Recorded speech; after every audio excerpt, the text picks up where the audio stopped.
Resumen de los mercados financieros de la semana del 23 al 28 de mayo. Miren, los mercados financieros durante la semana pasada a principios tuvieron un comportamiento bastante irracional a nuestro parecer en Bolsillos con Propósito. Recuerden que veníamos de una noticia supremamente negativa y preocupante para los mercados y era la disminución en la calificación crediticia por parte de Moody's del gobierno de Estados Unidos, de AAA a AA1 o lo que es en los pares AA+. O sea, hoy Estados Unidos por las tres agencias calificadoras no es considerado AAA, sino que es considerado AA+. ¿Por qué razón? En parte por el incremento en el nivel de endeudamiento del país, que ha venido creciendo de forma acelerada en los últimos años, y eso genera básicamente perspectivas de riesgos en la economía de Estados Unidos. ¿Qué es importante esta noticia y por qué es algo que debería ser preocupante y donde todos deberíamos tener los ojos puestos? Es que recordemos que Estados Unidos tiene que refinanciar más de 6 billones de dólares en los próximos 6 meses, adicional a que se acerca la conversación sobre elevar el techo de la deuda de Estados Unidos por parte del Congreso de la República. Esta noticia podría llevar a que posiblemente ese techo no se suba o que se generen pues discusiones que puedan generar volatilidad en los mercados. El crecimiento económico de los últimos años ha sido en parte financiado por ese gasto de los gobiernos, no solamente de Estados Unidos, sino de la mayor parte de gobiernos a nivel global. Y eso genera riesgos de corto plazo porque la economía no puede estar apalancada simplemente en gasto excesivo del gobierno e incremento de la deuda, porque eso llega a unos niveles en donde no es sostenible. Entonces, esa es la alerta que nos están levantando las agencias calificadoras, en este caso Moody's. Fitch lo había hecho en el año 2003 y Standard & Poor's lo había hecho en el año 2011. O sea, Estados Unidos viene con una seguidilla de disminución de las calificaciones crediticias. Sin embargo, el lunes el mercado empezó positivo, lo que realmente no era racional para nosotros. El martes corrigió, ya con una caída un poco más fuerte, y eso se acentuó con las declaraciones que hizo Donald Trump, en donde empezó a hablar, lógicamente, de volver a colocar aranceles, por ejemplo, a los iPhone que no fueran hechos en Estados Unidos, un arancel del 25%, adicional a noticias económicas que no fueron de todo positivas para el mercado. La inflación de Japón y la inflación de Canadá y la inflación del Reino Unido estuvieron muy por encima de lo que el mercado estaba esperando. Eso generó volatilidad en los mercados y lo que hace pensar es que posiblemente los impactos arancelarios pueden ser fuertes en los próximos meses, noticia que también tuvo un impacto negativo en los mercados financieros. Ahora bien, ¿qué impacto tuvo esto en los mercados financieros? Toda esta volatilidad que le estamos comentando.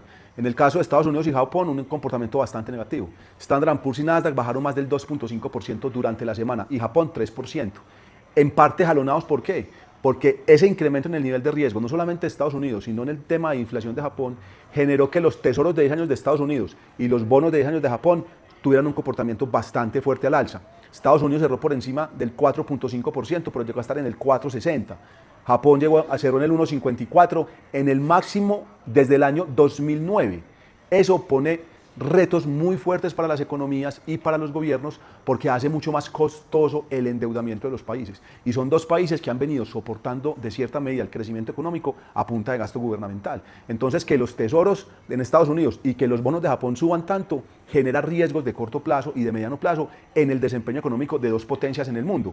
Entonces, eso genera riesgos para los mercados de acciones porque puede llevar a una rotación de activos riesgosos hacia activos un poco más seguros, porque los datos sí están señalando que se podría avecinar una crisis económica. Hay que esperar a ver qué medidas toman los bancos centrales, qué medidas toman los gobiernos de apretarse el cinturón, de disminuir gastos para no requerir tanta deuda, pero realmente es que hoy en día emitir bonos en estas donaciones es mucho más costoso y eso es bastante peligroso.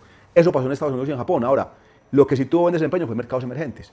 China, Brasil, Colombia, México, Chile, tuvimos desempeños positivos. Hubo, al parecer, una rotación de fondos de mercados desarrollados en acciones a mercados emergentes en acciones. Una tendencia que nosotros hemos venido diciendo las últimas 2, 3, 4 semanas, desde que estamos haciendo estos videos, de que podría darse porque realmente cuando uno mira los múltiplos de negociación de mercados desarrollados contra mercados emergentes, los mercados emergentes están desde un punto de vista de nivel de entrada mucho más atractivos y se puede venir un cambio de ciclo en esos flujos de inversiones que puedan potenciar el desempeño de los mercados locales. Entonces es importante que tengan eso en cuenta, que en la semana pasada desarrollados no tuvo buen desempeño, emergentes sí tuvo un buen desempeño. Commodity muy parecido, ese incremento en el nivel de riesgo a raíz de la disminución de la calificación crediticia de Estados Unidos y los datos de inflación, hizo que el VIX, que es el índice de la volatilidad implícita de los mercados, subiera más del 20%. Y eso hizo que el oro tuviera un buen desempeño la semana pasada, subiendo un poco más del 2%. El petróleo continúa a la baja, bajando poco, pero bajando alrededor del 0.7%, lo que también pone presión pues, para ciertas economías. Ya entrando al mercado colombiano, el mercado tuvo un desempeño positivo, 0.5% durante la semana, con pocas volatilidades. Las dos noticias más relevantes fueron el rebalanceo, la canasta informativa, el rebalanceo del MSCI Colcap que se dará a finales de este mes, que muestra compras importantes en Cementos Argos y ventas en los grupos Sivest ordinario y preferencial, lo que era antes Grupo Bancolombia, y en el PEI.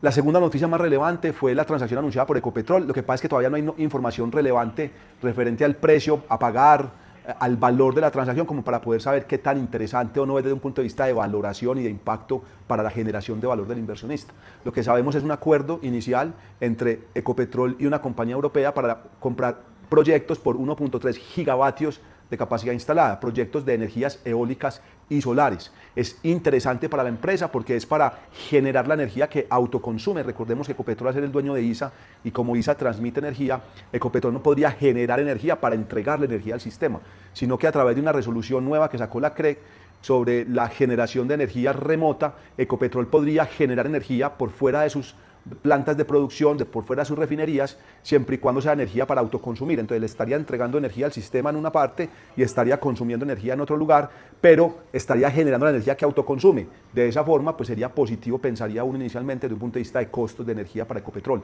Esta transacción convertiría a Ecopetrol entre el quinto o sexto generador de energía más grande del país. Una transacción supremamente relevante, pero hasta no conocer a ciencia cierta el valor pagado y tener pues, las autorizaciones regulatorias, es difícil dar una sensación de valor para ustedes como inversionistas. Las acciones que más subieron durante la jornada, durante la semana pasada fueron ETB, 7.8%, una compañía que venía muy golpeada lógicamente y cualquier volumen de negociación de compra importante pues la hace subir bastante, eso fue lo que pasó la semana pasada, seguida por Grupo Sivest Ordinaria y por Cementos Argos. Cementos Argos probablemente por el incremento o por ese flujo comprador que puede venir del MSCI. Por el lado negativo estuvieron Canacol, bajó más del 8% durante la jornada después de unos resultados financieros que no convencieron del todo al mercado, seguida por Éxito, más del 4%, y ISA, 3.8%. Eso fue lo más relevante en el mercado colombiano durante la semana anterior.